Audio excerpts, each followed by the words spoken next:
O Senhor esteja convosco. Ele está no meio de nós. Proclamação do Evangelho de Jesus Cristo, segundo Mateus.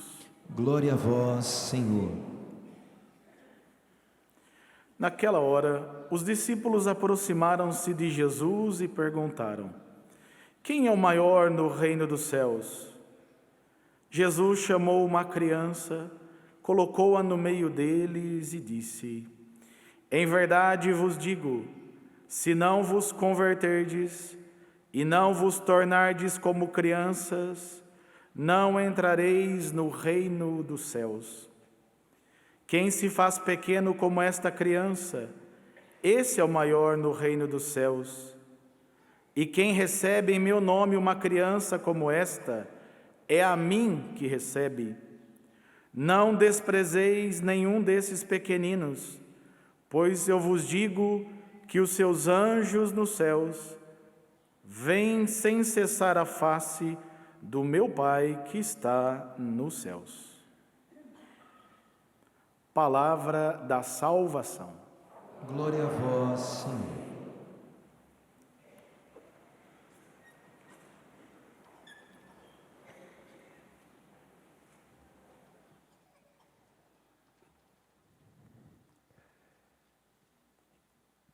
Quem quer ver a face de Deus? Todo mundo aqui, né? Eu acho que os padres também desejam.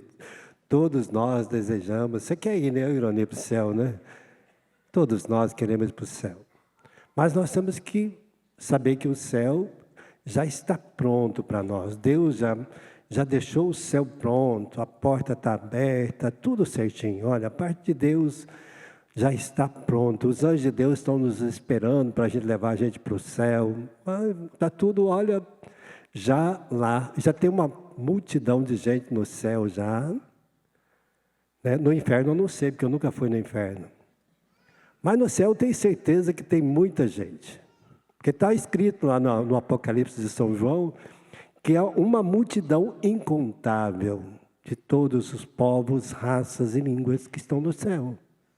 Já estão lá, servindo a Deus dia e noite, porque lavaram e alvejaram a sua veste no sangue do Cordeiro. Se você pegar o Apocalipse 7 de São João e ler, está lá escrito. Não há mais lágrimas, não há mais luto, não há mais dor, não há mais nada. Eles já estão vivendo a glória de Deus. E é assim que nós estamos aqui, você veio aqui, para se preparar para ir para o céu. Então Deus já está falando para os anjos dele, olha, está vendo aquela pessoa? Cuida dela para ir para o céu. Mas ele está dizendo também que precisa, o anjo vai cuidar. O anjo vai dizer para você, não vai ali. Não faça isso. Né? Às vezes eu estou dirigindo, e aí eu estou a estrada de 110. Eu passei a 120, o anjo desce. O anjo já desce do carro, já não vai ficar mais. Vai deixar, se você quer ir sozinho, fazer loucura, faça você sozinho, porque comigo você não vai. Né? Então, quando você saiu fora daquilo que é a graça e aquilo que Deus pede, você já está por conta própria. Deus fala, não xinga, aí você xinga, você já está por conta própria. Né? A gente vai, eu falei hoje na oração, né, mas até é bom a gente... Por que nós vamos perdendo a nossa autoridade diante do demônio? O demônio é um anjo só, é um anjo decaído. Ele não tem o poder de Deus, ele tem o poder angélico, que é um poder extraordinário de todos os anjos. Deus não tirou o poder dos anjos, mesmo decaído, só que eles transformaram o poder em destruição para o homem, para perseguir e nos levar, nos tirar da face de Deus. Então a função de Satanás, né, quando a gente pega o Apocalipse 12 de São João, vai dizer isso. Ele foi expulso do céu por São Miguel com seus anjos e desceu para nós cheio de grande ira. O nosso inimigo número 1 não é pessoa, é o demônio. Ele é o nosso inimigo. Ele vai fazer tudo para me seduzir e seduzir você, ele já sabe. Ele me conhece desde o momento que eu nasci, que eu saí a esse mundo. Ele sabe toda a minha história. Ele sabe toda a sua história, Ele sabe do que você gosta de comer, de beber, de vestir, sabe aonde você gosta de viver a sua vida, aonde você sente prazer, alegria. Ele está ali, ó. Ele é um cachorro sem dono te vigiando 24 horas. Já viu aquele cachorro que anda atrás de você, que não desgruda? Você vem aqui na igreja e fica ali fora. Você saiu ali fora, ele vai atrás. Ele não vai desistir de você. Ele não tem nada para fazer, a não ser querer te seduzir. Essa é a função dele. E eu preciso estar bem claro, por isso que os anjos de Deus são importantes. Mas Deus também coloca os anjos, né? Para me defender. Às vezes as pessoas falam, Padre do céu, vou lá em casa dar uma benção na minha casa, porque eu vi um vulto. Eu falo para ela, o que você estava fazendo dentro da sua casa? Você estava rezando? Você está vivendo uma vida digna, honrada, boa, uma vida santa? Se você está vivendo isso, é anjo de Deus. Se você está vivendo uma vida de briga, de confusão, de pecado e miséria, pode ter certeza que o demônio já está lá dentro tentando te tentar. Então a gente tem que saber, porque a gente não escutou o anjo de Deus. Não xinga, não fala mal, não briga, está aqui. Então ele está dizendo, olha, para a gente não perder esse sentido, vou enviar meu anjo que vá à tua frente, que ele te guarde pelo caminho, te conduza para o lugar que te preparei. Qual é o lugar que Deus preparou? Pronto. Do lado aqui está um anjo, aqui atrás está anjo, aqui na frente está anjo. E a hora que você comunga, os anjos ajoelham a seu pé. São Jerônimo Magelo vai dizer disso, que os anjos, quando nós comungamos, os anjos ajoelham aos nossos pés. Porque a gente torna um sacrário de Deus. Imagina como que o mal vai entrar na vida de uma pessoa que está comungando, né? Se ela está como um sacrário vivo. Então a gente vai ser um combatente. Por isso está dizendo, respeita-o, ouve a sua voz, não lhe seja rebelde, não vive vida de pecado, porque o anjo não vai ficar do seu lado pecando. Ele não vai ficar do seu lado, não vai mesmo, né? Porque ele não suportará as vossas transgressões. Nele está meu nome, ó. Deus está dizendo, no anjo está meu nome. A gente tem que pensar que a gente, cuidado, não é que o anjo te vigia não, viu gente? Anjo não é vigia, anjo nos guarda, nos preserva, ele é combatente para nós. Então nós precisamos ter no nosso coração a ele, né? Ouvir, guarde, porque eu serei inimigo de tudo que tentar te destruir. Se eu estou vivendo bem em Deus, é importante que eu saiba viver bem em Deus, ter esta graça em Deus, me preservar de todo o mal em Deus. Então, aqui tem uma carta de São Pedro que nós podemos pegar, a segunda epístola de São Pedro, ele vai nos dar um caminho para a gente viver e nos preservar do mal. Eu preciso aprender a combater o bom combate, a me guardar de todo o mal, né? E esta pregação vai nos dar esta riqueza, nos inspirar a viver livre, porque pode o padre, Galdino, rezar por você, pode o padre rezar, pode o Ironi que está ali rezar, vai vir o padre Duarte lá rezar, eu posso rezar, né? Pode ter outros exorcistas também que pode rezar por você. Pode ter o Dom Falcão que vem, que é bispo, rezar. Pode o Roberto Tanus rezar. Podemos todo mundo rezar para você. Mas se você não quiser viver na graça de Deus, não vai resolver nada. Vai ser perda de tempo. Porque não depende de mim, não depende do padre, dele, não depende do Irani, não depende do Dom Falcão, não depende do bispo, não depende de ninguém, depende da gente. Porque ele não vai tentar o Irani, não vai tentar o padre, não vai tentar o bispo, não vai me tentar, mas vai saber como te tentar, porque ele sabe que é você que está sendo a pessoa fraca na sua fé, no seu princípio religioso. É você que está abrindo as portas para ele. Às vezes as pessoas vêm aqui na Canção Nova, padre, o senhor reza para mim, só para ilustrar para você. 2 casos para ilustrar como que às vezes o demônio pega as pessoas e depois, para ele largar, a pessoa precisa tomar uma decisão na vida.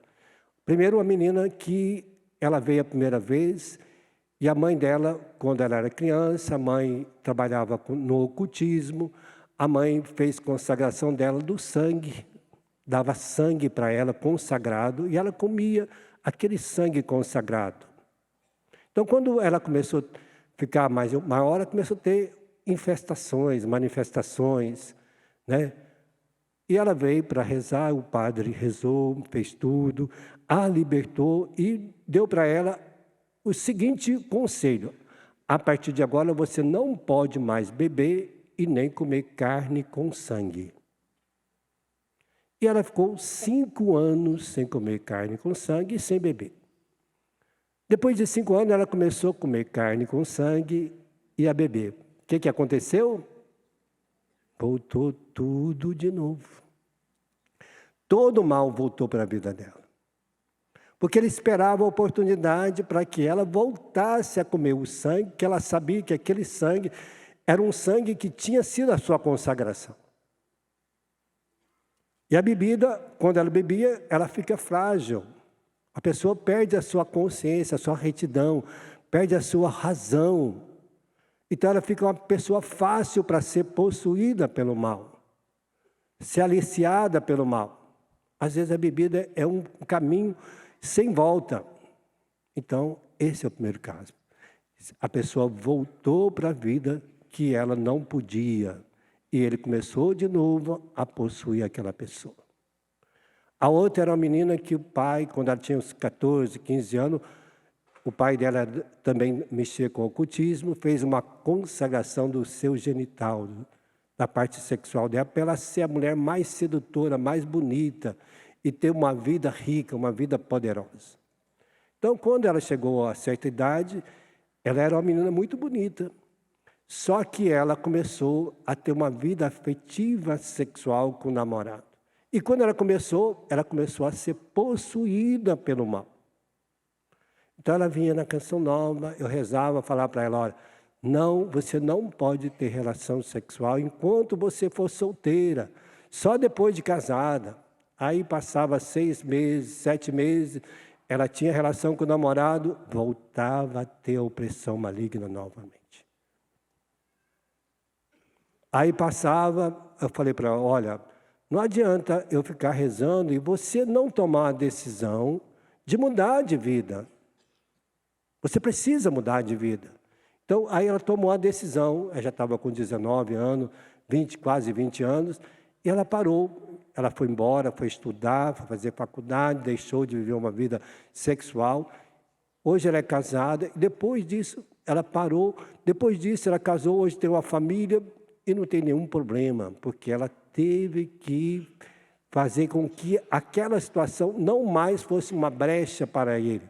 Porque o demônio coloca, ele sabe aonde tocar na nossa vida para entrar e fazer habitar ali. Às vezes ele não vai oprimir a pessoa, mas ele vai colocar o veneno dele dentro da pessoa.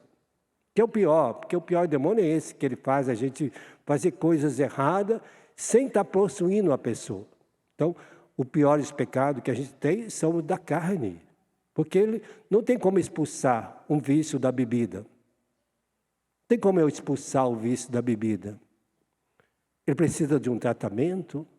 O vício da droga precisa de um tratamento. Não tem como expulsar. Não é um demônio que está dentro da pessoa. Não é um demônio que faz você, ele deixa o veneno de você falar mal, xingar, blasfemar, ficar com ódio, com raiva, brigar com seu pai, com a sua mãe. Ele põe todo esse tipo de veneno. Mas não é um veneno que o padre pode exorcizar, ninguém pode exorcizar esse veneno. Mesmo que eu fale, vai-te embora agora, ele vai falar, não depende de você, depende dela não querer mais fazer isso. Depende de você não querer. Então, o processo é um processo que eu vou ter que deixar de fazer certas coisas, que vai me aliciar o mal. Eu tenho que deixar de fazer. Então, aqui está a carta a Epístola de São Pedro, vai dizer o que eu preciso fazer para fazer isso. O que é necessário para mim vencer esses tormentos, não ser escravo mais do mal. Então, a carta de Pedro, segunda epístola de São Pedro, capítulo 1, versículo 3 diz: o poder divino deu tudo que contribui para a vida e piedade, fazendo conhecer aquele que vos chamou a sua glória e a sua virtude. Você nasceu para a glória e a virtude de Deus, não para ser pecador. Ninguém aqui tem vocação para ser pecador. Ninguém aqui tem vocação para viver mal. Ninguém de nós temos essa vocação. Essa não pertence a nós. Ela foi imposta em nós, foi colocada em mim, colocada em você, porque nós nos alimentamos do veneno da perdição. E nós temos que ter tudo isso no nosso coração. Por isso nós temos que tomar posse, tornar por meio disso participante da natureza divina. Você participa da natureza divina, principalmente quando você entra na fila da comunhão. Você torna o seu corpo com Cristo. Imagina uma coisa dessa. Você torna o seu corpo com Cristo, um corpo só. Morada de Deus, templo de Deus. A sua carne, o seu sangue, torna sangue do sangue de Cristo também no seu sangue. Nós trazemos também esta graça do sangue de Cristo circulando em nós quando nós comungamos do corpo de Cristo. Não é um sangue qualquer. É o sangue do próprio Cristo que vai estar em nós, nos santificando por dentro, nos santificando interiormente. Eu preciso ter, por isso quando o padre hoje rezava, né, lavando no sangue de Cristo, nossos olhos, nossos ouvidos, nossa boca. Quando nós nos lavamos, é para dizer que é o sangue de Cristo que está me lavando, me santificando. Eu estou tomando em mim esta graça. Né? Imagina quando você entra aqui na fila da comunhão. Você torna esta graça em você. Você configura a sua vida na de Cristo. Não há nada maior do que isto. Pois você está dizendo, esforçai-vos, tudo isso, para que você una a sua fé, que está ali, em Cristo, unir a sua fé a todas as graças de Deus. Por isso você está dizendo, unir a nossa fé. Qual que é a minha fé? Minha fé está em Cristo, aquilo que está em João 3,16. De tal modo Deus me amou que deu o seu Filho único, para que, morrendo, Ele destruísse a morte e me desse a vida eterna. Para que a partir de agora eu tenha a vida eterna, não mais. De tal modo Deus nos ama, que deu o seu Filho único em favor de nós, trocou Ele por mim e por você. Então essa é a nossa fé. E nós precisamos unir essa fé às virtudes. Quais são as virtudes?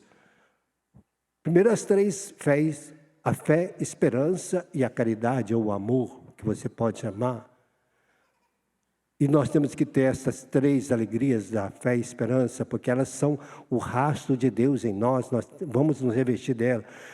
Por isso, ele vai fazer que nós precisamos cada vez mais viver esta constância, né, do amor de Deus. Ele está dizendo, unir a fé às virtudes.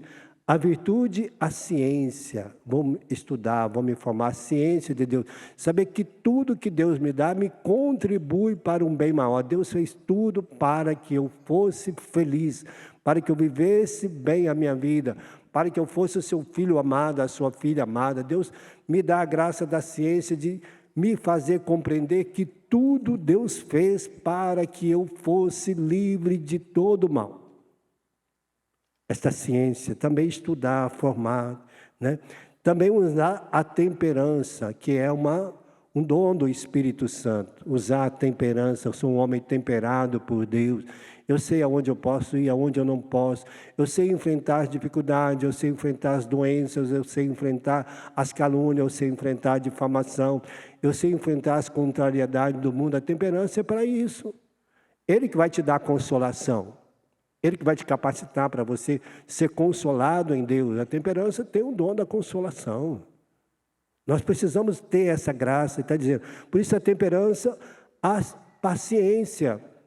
Paciência é um dom que vai nos dar graça de enfrentar as situações, em vez de reclamar, xingar, ficar bravo, nervoso, a gente vai engolir as palavras, né? Paciência é um exercício de cada dia saber suportar as dificuldades que nós vamos enfrentar, em toda a dimensão. Depois vai dizer a piedade me faz menor dos outros.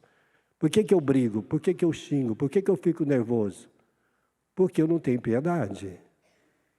A piedade me faz ser menor. Ai, você é chato, você é enjoado. Eu não sei por que eu casei com você. Eu sei por que eu casei com você. Porque eu te amo, né? Olha, é tão fácil resolver, né? Seria muito mais fácil. Eu não sei porque eu casei com essa mulher. Você casou por mim porque eu era bela, bonita. Você viu em mim todas as virtudes que você precisava, né? Olha, já desarmava, né? Mas às vezes a gente devolve, né? Você que é chato, eu não sei também por que eu casei, né? Eu vi às vezes a briga do meu pai com a minha mãe. Não sei porque eu casei com ela, que é essa caninana, essa cobra.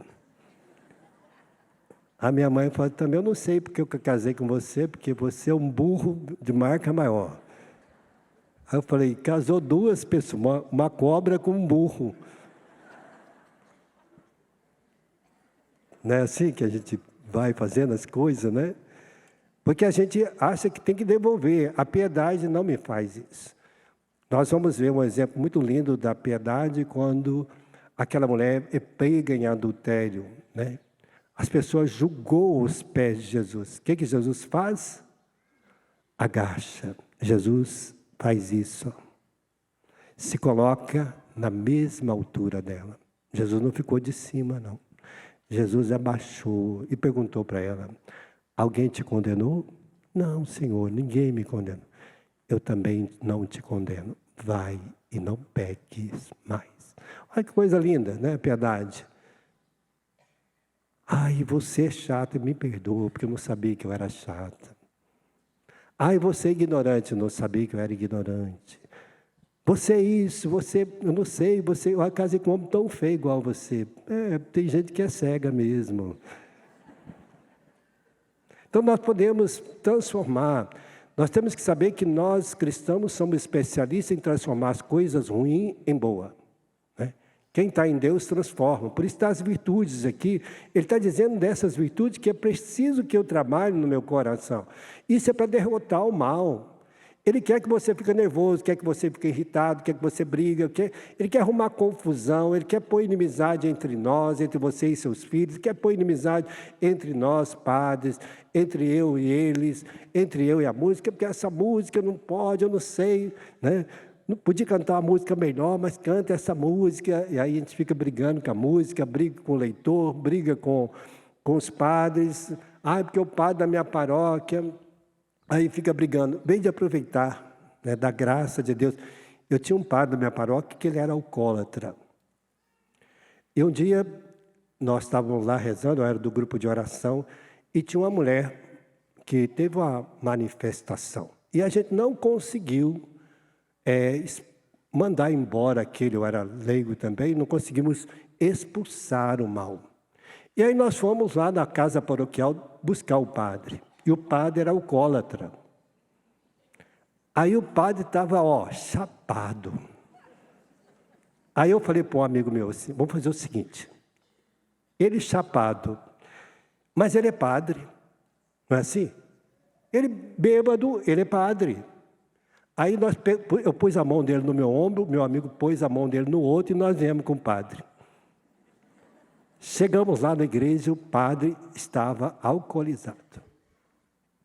O padre sentou perto da mulher e começou a rezar por ela.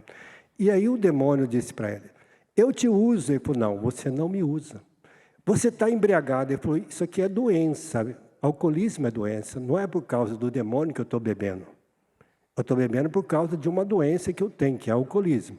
Agora, aqui eu sou o padre, bêbado ou não. Cristo está em mim, Ele me dá autoridade de mandar você embora.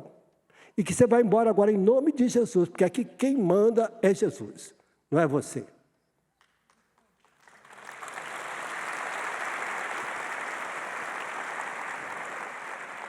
E aquele demônio foi embora. Então, não é o padre, é a autoridade do padre que estava ali, de Cristo que estava no padre. Então, às vezes as pessoas não sabem, né? Mas essa é a graça para a gente ter, saber que Deus nos dá esta riqueza e que a gente precisa ter esta autoridade. Por isso ele está dizendo, unir a piedade, porque o padre foi piedoso, ele não teve medo de nenhum. Depois, graças a Deus, passados uns 3 anos, ele parou de beber. Ele viu, acho que a partir desta época, ele pediu o bispo para ser internado, foi internado e voltou um outro homem. Porque ele viu o poder de Deus agindo nele, mesmo naquela condição.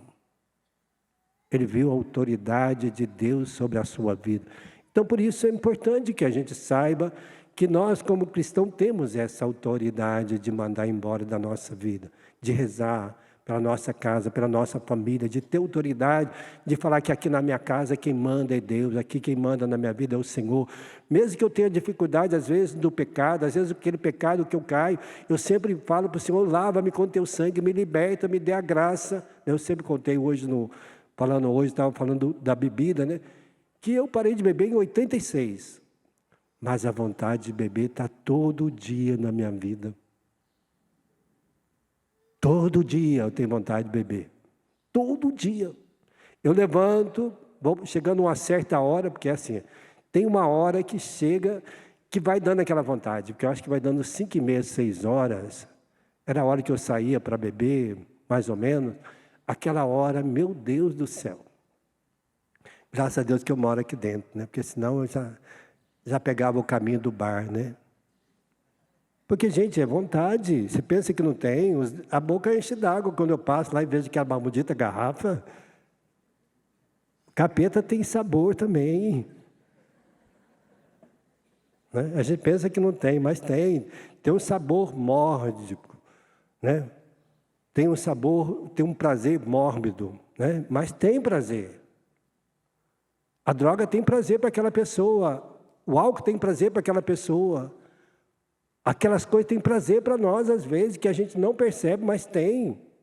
E a gente tem que saber, está dizendo. Por isso tem que usar do amor a piedade ao amor fraterno. Eu vou fazer tudo para os outros por causa de Deus. O que é esse amor fraterno? Você fazer todas as coisas por causa de Deus.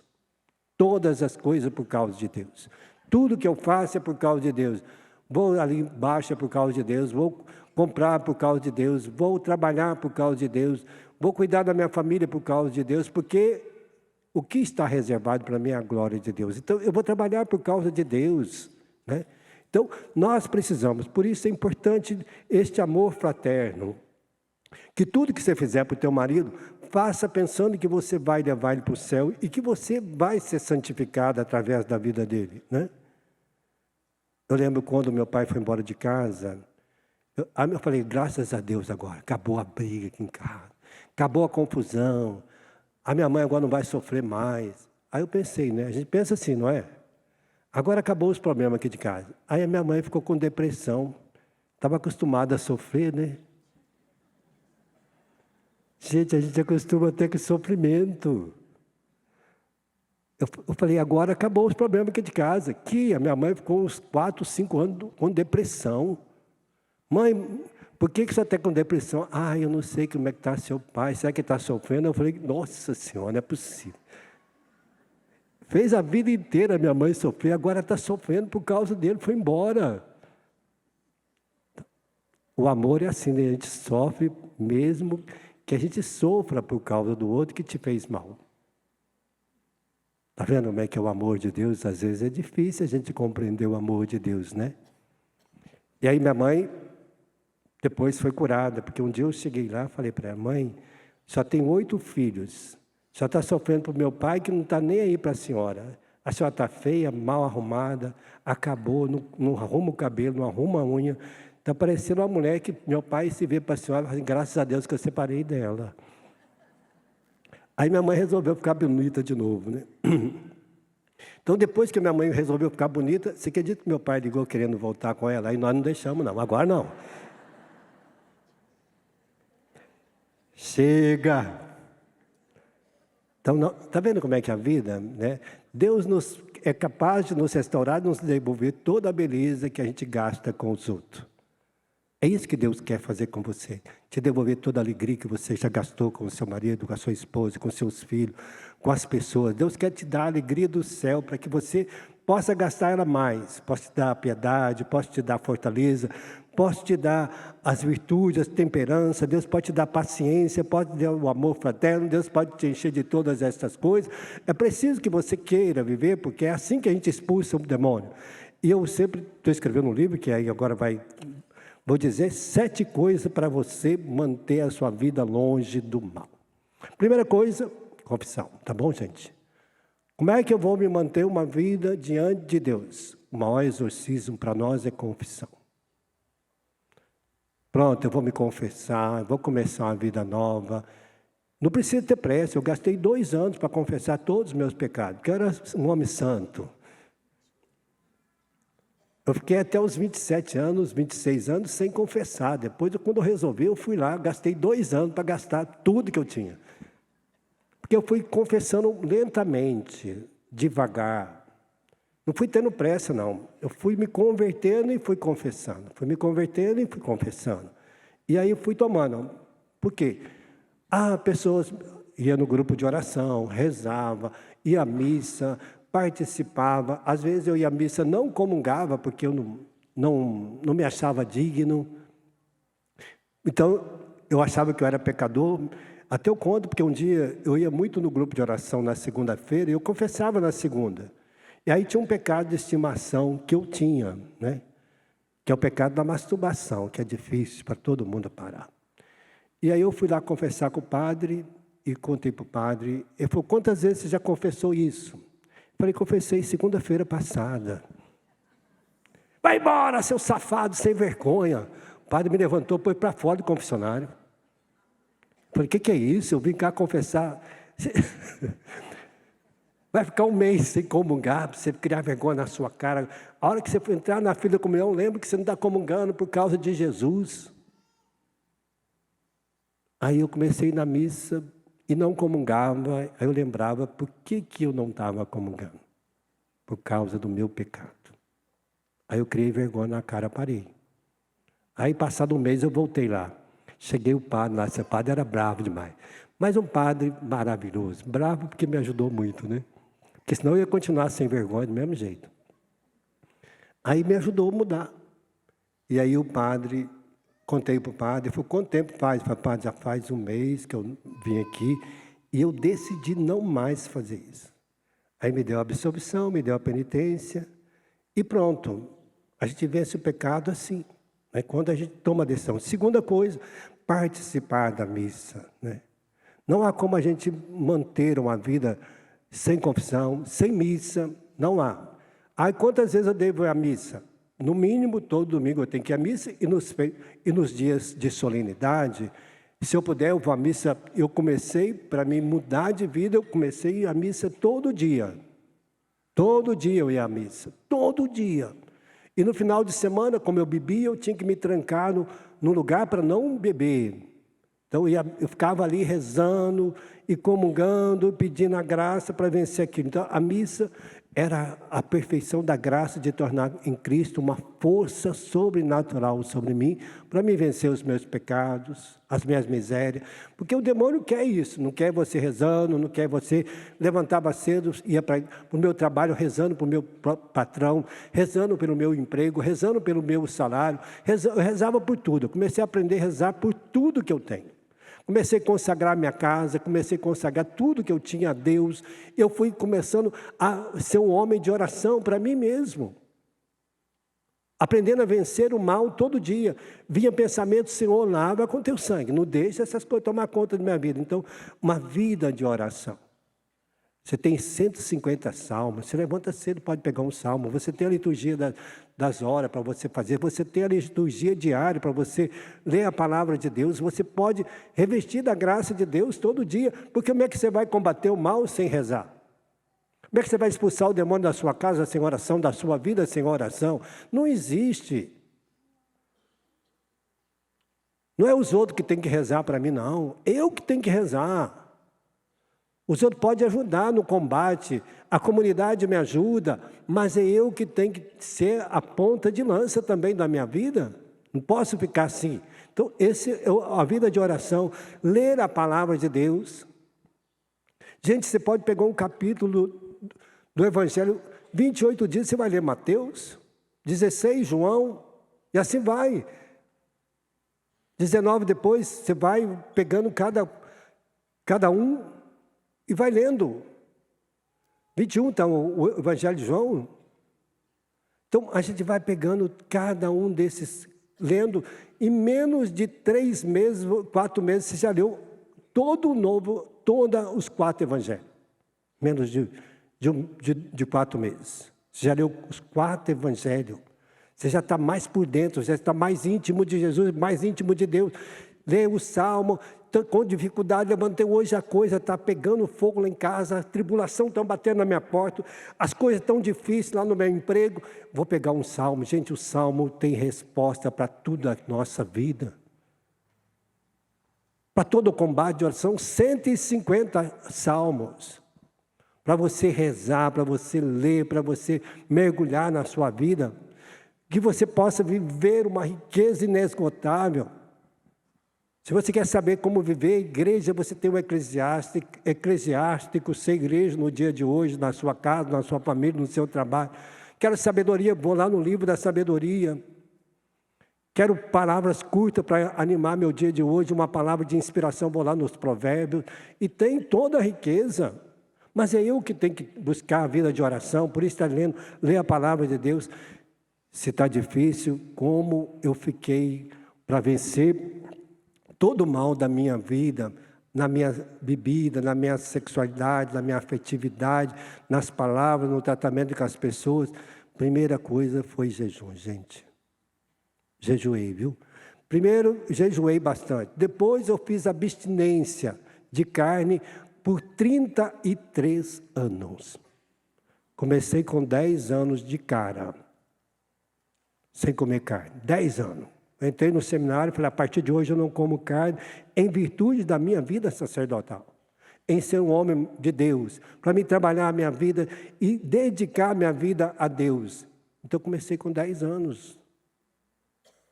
Então, nós precisamos de criar abstinência. Eu estou reclamando demais, eu vou criar abstinência da minha boca, fechar a minha boca. Se não dá, se eu não posso deixar de comer alguma coisa, se eu não posso fazer um jejum, eu vou criar algo que me dá a graça de não fazer aquela atitude errada que eu tenho, aquele pecado que está me dominando. O Senhor me dê a graça, eu vou fazer isso. Eu deixei de tomar Coca-Cola, deixei de tomar refrigerante por 10 anos. Para quê? Para combater todo este mal. É uma situação que a gente tem que bater, tem que trabalhar. Então, Deus está dizendo desta graça. Por final, nós podemos participar da igreja. E na igreja, olha quantos serviços tem na igreja. Leitor, ministro da Eucaristia, pessoal da música, pessoal que ajuda ali embaixo, que limpa a igreja, que acolhe. Nós temos diversos serviços na igreja, tem que arrumar serviço. O demônio não quer que você trabalhe na igreja, não quer que você seja servo. Eu vou na igreja, aquele povo da igreja, tudo pecador. E você o quê? Você é santo. Gente, quem está na igreja é pecador mesmo.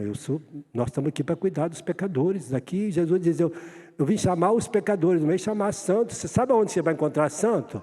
Se você conseguir, ao que você chegar no céu. Você vai conseguir lá desse jeito? Então nós temos que trabalhar. Por final, ter um coração agradecido, o último final. Não deixar de ter um coração. Senhor, muito obrigado pela minha casa, obrigado pela minha vida, obrigado pelo meu salário, obrigado por essa comida, obrigado por essa roupa, obrigado pelo meu sapato, obrigado pelo meu tênis, obrigado pelo meu carro.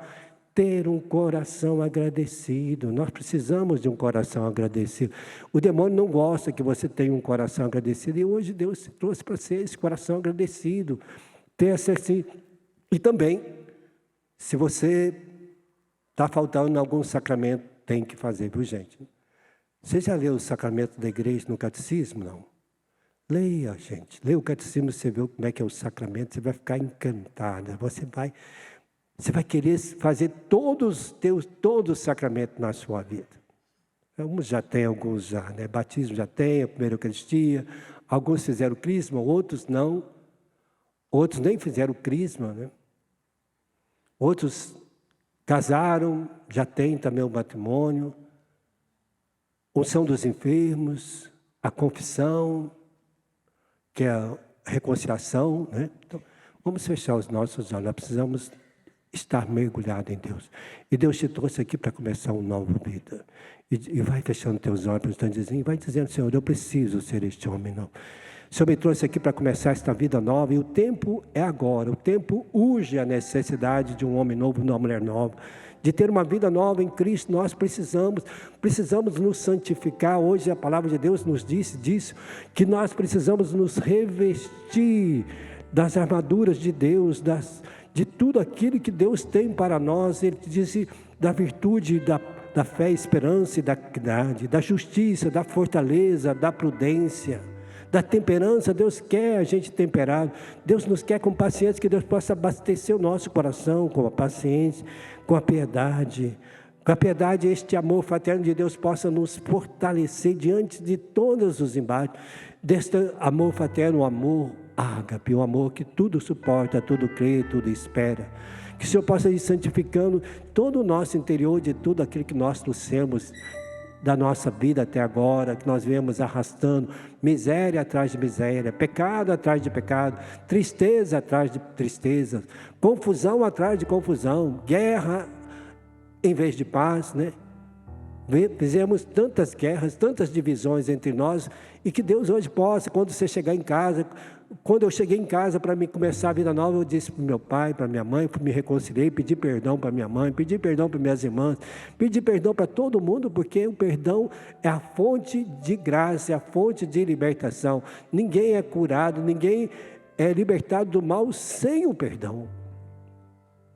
É o bloqueio número 1 da nossa vida.